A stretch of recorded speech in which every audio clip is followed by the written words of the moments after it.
We only need Denise for money, you understand? That's all she's good for, really." My mother's voice sounded nothing like her usual warm tone. It was light, almost as if she were talking about the weather. "That's right. What else is she good for?" My father's laughter followed. It was heavy and cruel and made my stomach sink. I stopped what I was doing and listened carefully. Maybe I'd misheard. I wanted to believe it was just a misunderstanding. "She has no idea she's basically a top-notch ATM," my mother went on. "So convenient. She never asks questions, always saying yes to everything." "Exactly. An engineer's salary isn't bad at all. It really helps us out," my father replied. It was Thanksgiving. I had come home carrying my homemade cranberry sauce, something I'd spent 3 hours perfecting the night before. I'd made it just the way my family liked, less sweet, with a bit of orange peel for flavor. It was one of the ways I showed them love. Even now, at 28, these family traditions meant everything to me. These gatherings had become more precious, especially after Dad retired due to his lung cancer diagnosis. When I arrived at my parents' house, my mom greeted me at the door. "Thank you for making the cranberry sauce again this year," she said with her usual warm smile. My father called out from the living room, "Glad you could make it." My sister Claire was showing us photos with her college friends, chatting about her life. In the afternoon, I helped my mom in the kitchen, prepping the turkey, chopping vegetables, setting the table. It was our yearly ritual. Working side by side, we chatted about nothing in particular. "This year's been good for the company. I'm hoping for a bonus," I said. "That's wonderful. It means we won't have to worry about Claire's tuition next year," my mother replied. I didn't think twice about it.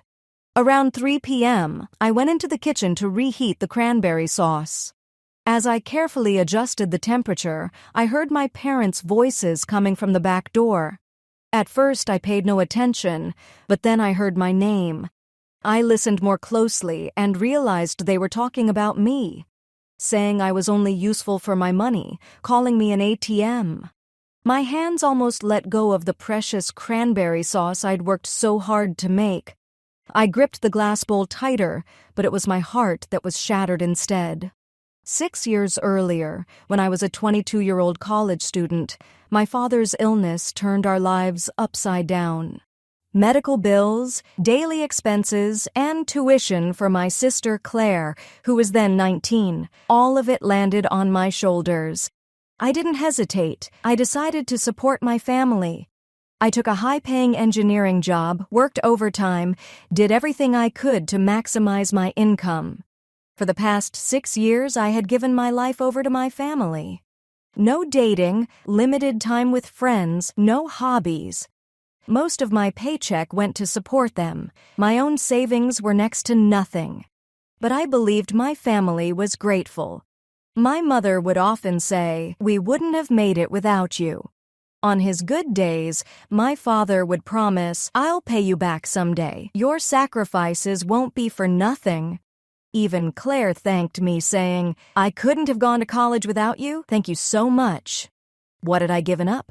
Time with friends, romance, advancing my career, investing in my future, hobbies, travel, everything. I sacrificed it all for my family, only to find out I was nothing but a financial tool to them. Were the past 6 years of love and family just a lie? The rest of Thanksgiving dinner felt like a performance. My family acted like nothing had happened, showering me with thanks. The cranberry sauce was amazing again this year. "We couldn't do this without you, Denise. We're counting on you next year, too."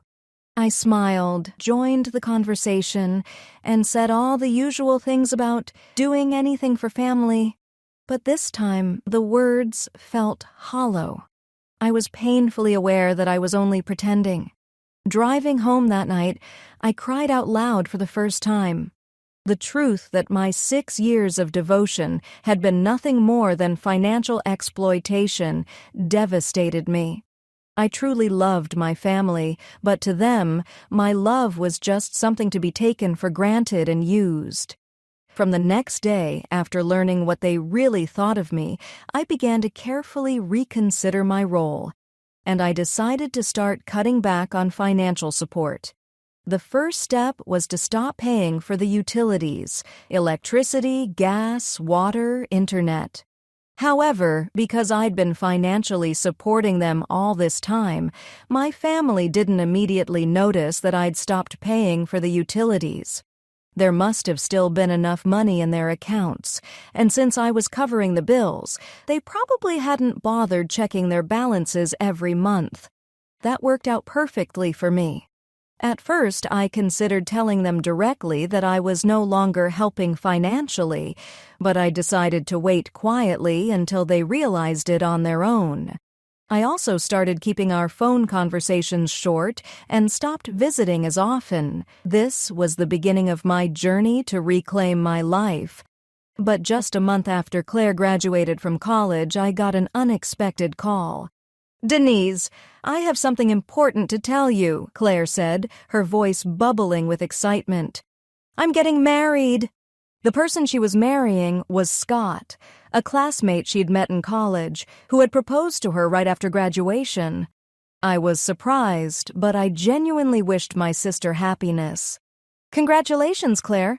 Is Scott a good guy?" "He's really kind and responsible. I can't wait for you to meet him," she replied, her voice full of joy. Because it was going to be a small ceremony, the wedding was set for 2 months later, with just family and close friends in attendance. On the wedding day, I wore my best dress, a midnight blue, elegant gown I'd picked out specifically to match Claire's taste. Despite my distrust of our parents, Claire was still my beloved sister. I also chose her gifts with care: a set of high-end tableware for her new home and a handmade photo album. The ceremony was scheduled for 2 p.m., but I arrived at the venue by 1 o'clock because I was so eager to see Claire as a bride. But at the entrance, I was met by my parents, wearing expressions I had never seen before. Gone were their warm smiles. Instead, their faces were cold, as if I were a stranger. "Oh, Denise." My mother's voice was icy. "Actually, we don't need you anymore. Not today." I couldn't process what she was saying. "What are you talking about? Today is Claire's wedding. I'm her sister." "Exactly," my father said, stepping out from behind my mother, his expression just as cold. "You finished paying for Claire's education. Your role has ended now." I was confused. "What do you mean, role? I'm family, aren't I?" "Family?" My mother gave a little laugh. "To us, you were a walking wallet, but now that you don't need to pay for anything, we don't need to see you anymore." There I was, dressed in my finest, holding gifts I'd chosen with love, being rejected by my own family. It felt like being a hired help who'd been dismissed the moment I was no longer useful. "Don't look so shocked," my mother continued. "You must have known this day would come. You did a good job for 6 years, but we don't need you anymore." "Does Claire feel the same way?" I asked, my voice trembling. "Of course," my father replied. "Claire is married now and starting her own family. She doesn't need the burden of her older sister anymore." Something inside me broke. And at the same time, something else awoke, a sharp, calm sense of resolve that was neither anger nor sadness. "I see," I said quietly. "In that case, you won't be needing my bank account either." I'm not sure if they heard those words or if they understood what I meant. But I knew, even if they didn't. When I got home, I stood in front of the mirror, still wearing that midnight blue dress. For the first time, I truly understood. To them, I was neither daughter nor sister, just a source of money. And the instant that value was gone, so was I. Strangely, I felt a sense of freedom. It was as if the weight I'd carried for 6 years had been lifted in an instant. From now on, I could finally live for myself. That hope felt bigger than any tears. That night, I took my first step toward a new life. A few days after the humiliation at the wedding, I made up my mind to stop all financial support completely. In the second year of my father's illness, the house deed had been transferred to my name. At the time, my father was struggling to pay medical bills and told me it was for tax benefits, so he changed the title to me. Which meant legally, the house my family was living in belonged to me. I searched for the deed and checked it. Sure enough, it was registered in my name, and the mortgage was under my responsibility, too. The next day, I visited a law office. Hillary, my attorney, listened carefully as I explained everything. Stopping the mortgage payments is your right as the property owner. However, please be aware that it will completely sever your relationship with your family, so I advise proceeding with caution. The family relationship is already broken, I replied firmly. I want to proceed with all legal measures as my top priority. That afternoon, I began systematically cutting off all financial support to my family. This wasn't some emotional outburst, it was a planned decision. I canceled the automatic payments on the mortgage. For 6 years, I'd paid it faithfully, but I no longer felt any obligation. I called the bank and told them, as the owner, I am choosing to stop these payments. I also stopped paying the family's portion of my father's health insurance. Just a few days after halting my support, the backlash from my family began in earnest.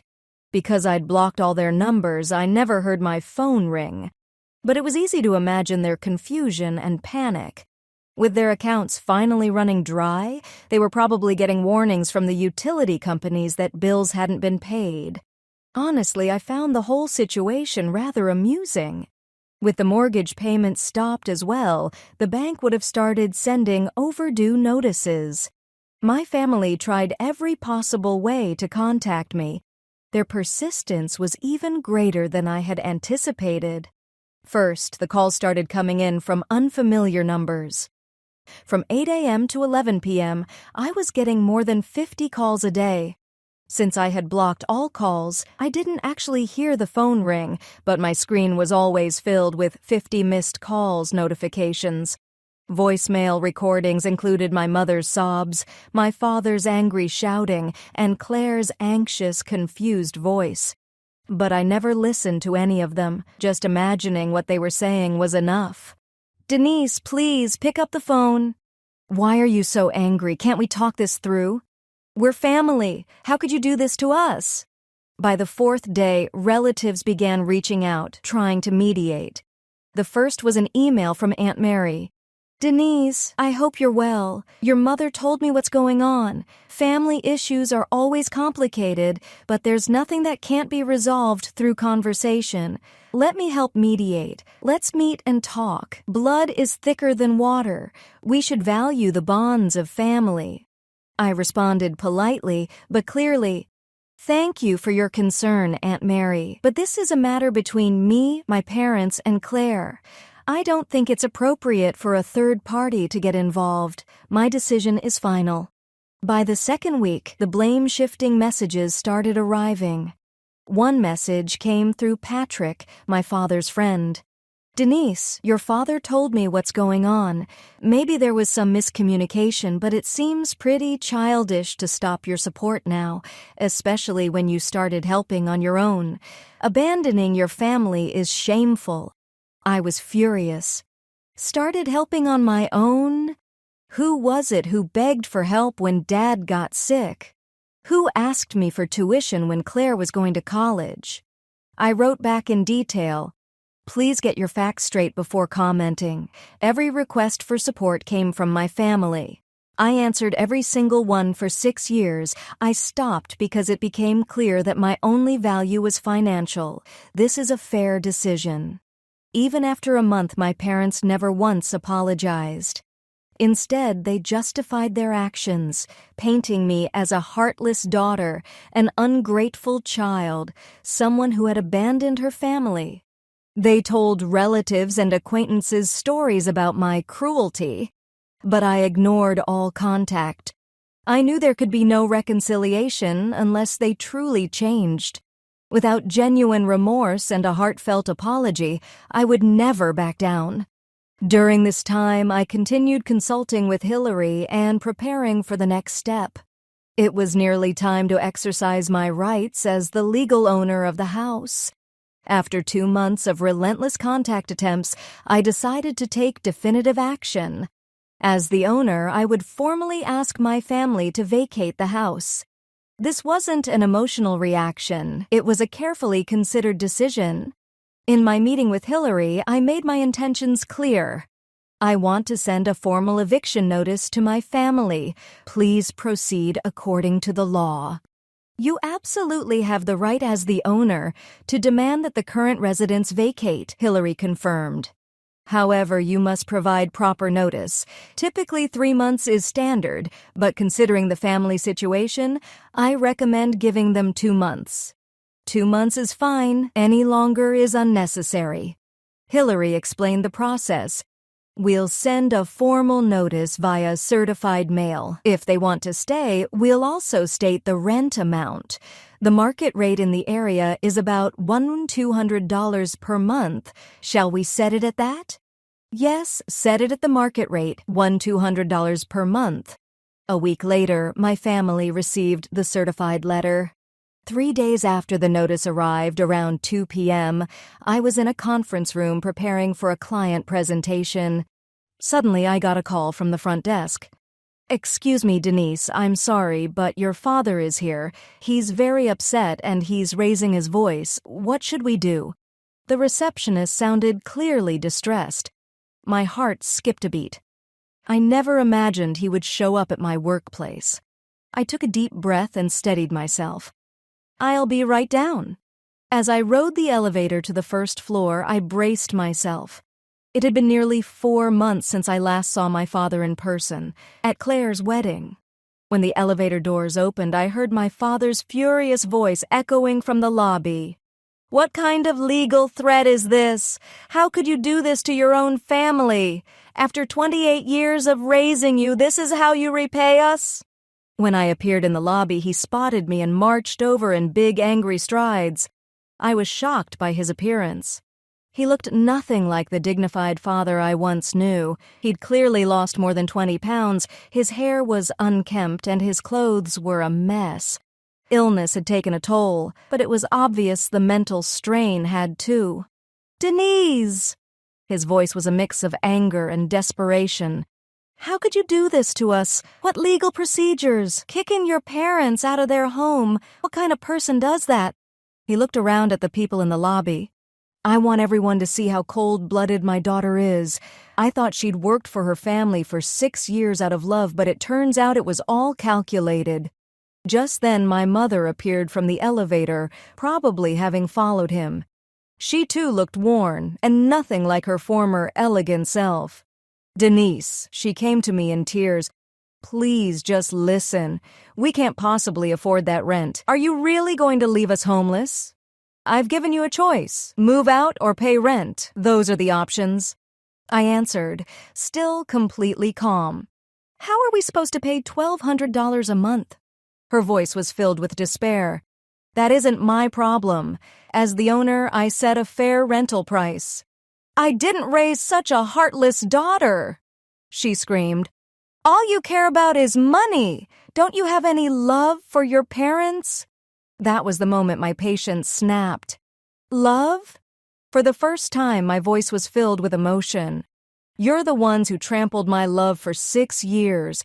I believed in your love. I gave up my own life for you, but to you, I was just a cash machine." "That's not true," my mother started to say, but I cut her off. "I heard you at Thanksgiving. We only need Denise for money. She's a top-notch ATM. That's how you really feel." Both my parents' faces went pale. They realized for the first time that I'd overheard that conversation. That was, well, my father was at a loss for words. "I don't need your excuses," I said firmly. "I became exactly what you asked for. If all I am to you is money, then we'll handle this as a business arrangement." "Denise," my mother pleaded, "at least give us more time. We'll try to come up with the money." "I've already given you 2 months' notice. There will be no further extension." With that, I turned and headed for the elevator. I heard my father shouting my name behind me, but I didn't look back. Inside the elevator, I stared at my trembling hands, anger, sadness, and relief all tangled together. For the first time, it really felt like it was over. With less than a month left before the deadline, a wave of pressure from relatives began. Uncles, aunts, cousins, they all reached out, one after another. But every message was the same. Forgive your family. Blood is thicker than water. Family love matters more than money. Not one of them mentioned the possibility of just paying the rent. What they really wanted was for me to resume giving them money for free. A week before the deadline, my parents finally chose to move out. Aunt Mary sent me a message saying they'd be staying temporarily at my father's brother's house. Your family will be moving in with your uncle next week. Is this what you wanted? She wrote, her words clearly accusatory. I replied simply, this is the result of their own choices. The week after my parents moved out, I signed a contract with a property management company. Please manage this house as a rental property. According to the agent, I could rent it for $1,500 per month. It's a great location, and considering the age, the house is in good shape. I'm sure we'll find tenants quickly. Sure enough, 2 weeks later, a young couple moved in, a husband working at an IT company, and his wife, a nurse. They seemed like a lovely pair.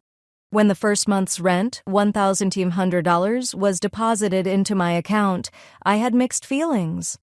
It meant more than financial gain. It was deeply symbolic. After my family treated me as disposable, now strangers were paying fair value for what I owned. 3 months later, I received an unexpected call from Claire. Her voice was trembling.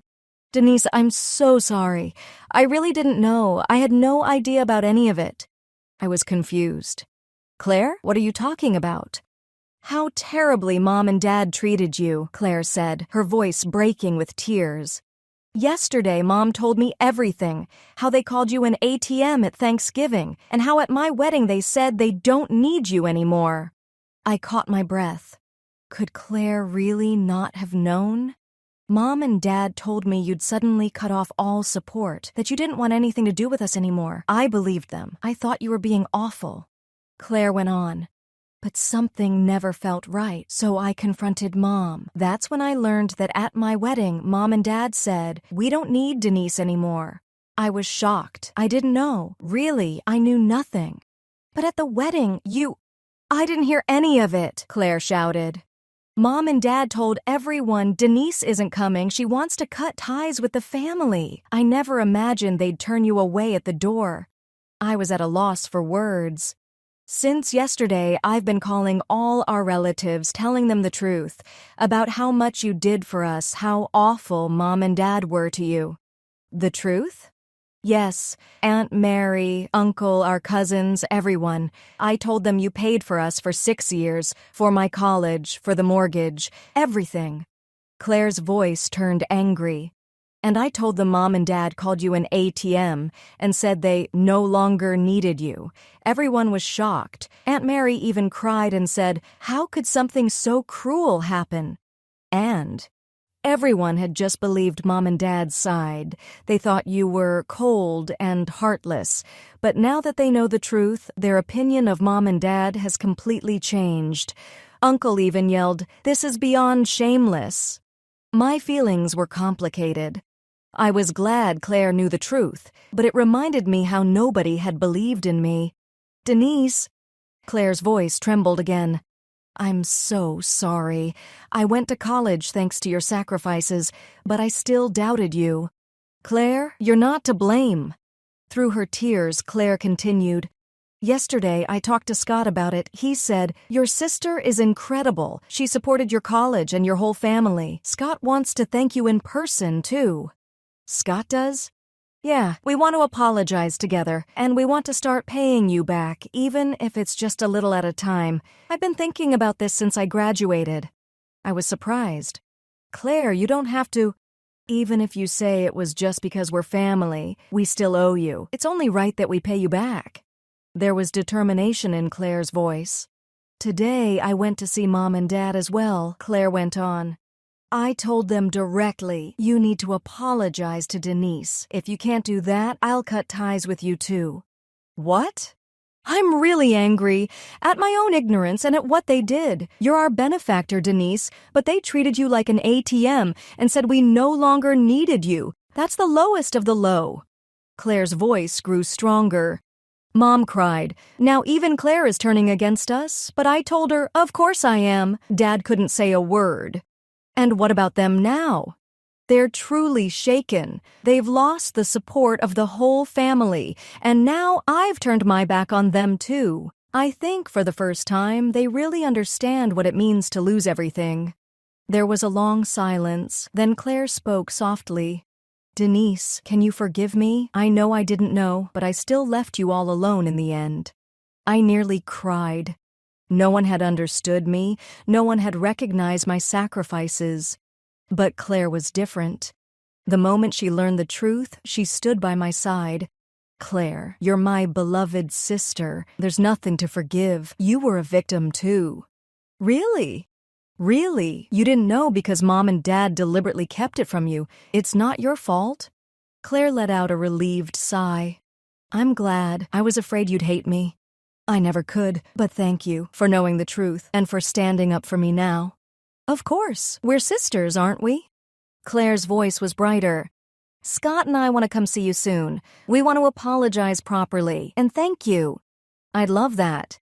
And I want to talk about how we'll pay you back. With our combined income, we can probably manage about $500 a month, but we promise we'll pay it all back. I was deeply moved. I was moved by Claire and Scott's sincerity. Let's talk about the money another time. For now, I'm just happy that we can see each other. After I hung up, I felt a deep sense of relief for the first time in years. Claire had learned the truth. She understood me. The loneliness I'd carried for 6 years was slowly beginning to heal. A few days later, I started receiving apologies from relatives as well. They, too, had simply believed my parents' one-sided story. Now that they knew the truth, their attitude toward me changed completely. My parents were left totally isolated. For the first time, they truly began to understand what they had done. 6 months passed. My parents became outcasts among the relatives, and in the end, they moved from one cramped apartment to another. Neighbors stared at them with curiosity, and they seemed to feel a deep sense of shame in society. But they never apologized to me directly, not once. I did receive messages passed through relatives saying they were reflecting on their actions, but that wasn't what I needed.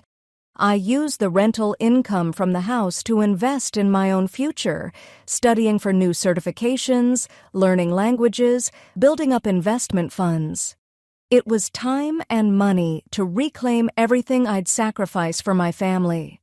Sometimes I felt a twinge of guilt, but nothing could change the fact that my 6 years of devotion were taken for granted, and in the end, I was discarded as no longer useful. I believed that only when they truly changed, not out of financial desperation, but because they had learned to respect me as a human being, could there ever be a chance at reconciliation.